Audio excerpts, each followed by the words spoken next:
जय माता दी। मेरे सभी मित्रगणों को मेरा सादर नमस्कार। मैं आपके सामने एक नया वीडियो प्रस्तुत करने जा रहा हूं। माँ की भक्ति चैनल में मैं आपको बता रहा हूं कि 21 जून 2021 को सोमवार के दिन निर्जला एकादशी पड़ रही है। तो आप उस व्रत को कैसे करें?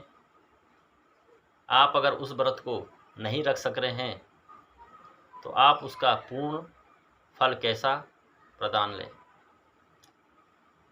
आप सुबह उठें, शुद्ध निवृत्त होकर स्नान करें।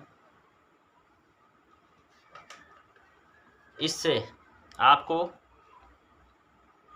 व्रत का पूर्ण भागीदार बनेंगे। मगर निर्जला एकादशी में बोला जाता है कि आपको बिना जल पिए यह व्रत पूर्ण करना है, क्योंकि जब व्यक्ति इस व्रत को करता है तो उसको पूर्ण योगदान प्रदान होता है। यह व्रतों में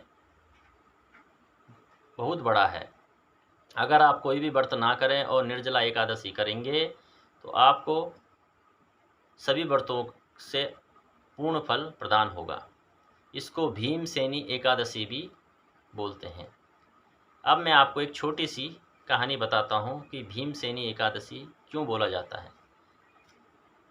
क्योंकि व्यास जी ने सभी पापों से मुक्त होने के लिए पांडवों को यह व्रत बताया। तो भीमसेन ने कहा कि मैं तो भूखा नहीं रह सकता हूँ। तो तब उन्होंने कहा कि आप साल भर में एक एकादशी का व्रत करें, जिसका नाम है निर्जला एकादशी।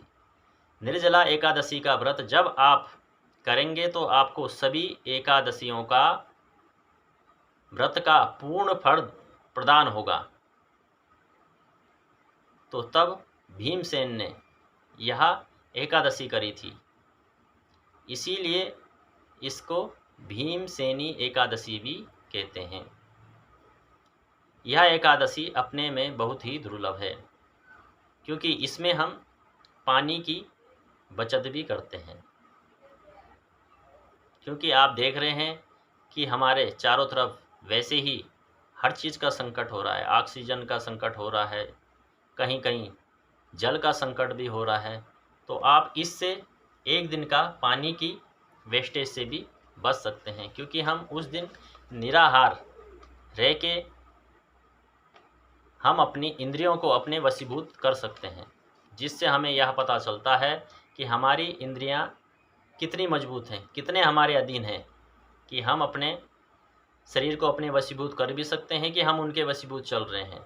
इसलिए आपने यह व्रत पूर्णता से पालन करना है।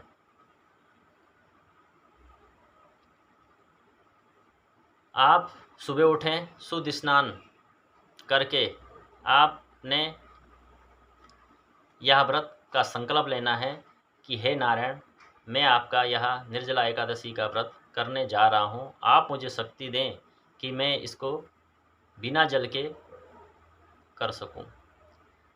मगर मैं आपको बताता हूं कि भगवान आपसे बहुत प्रेम करते हैं। अगर आप बिना जल के नहीं कर सकते तो आप जल पी के भी यह व्रत कर सकते हैं। अगर आप रोगी हैं तो आप एक टाइम भोजन खा के भी यह व्रत कर सकते हैं। अगर आप उससे ज़्यादा दिक्कत हैं तो आप तब भी 2 टाइम खा के यह व्रत कर सकते हैं। मगर आप उस समय शुद्ध वातावरण में रहें, लहसुन प्याज का प्रयोग ना करें, घर में शुद्धता का पूर्ण प्रयोग करें, जिससे यह व्रत आपका फलीभूत रहे। अब मैं नेक्स्ट वीडियो में आपको इससे आगे बताऊंगा कि यह व्रत कितनी तारीख को किस विधि से करना है। जय माता दी।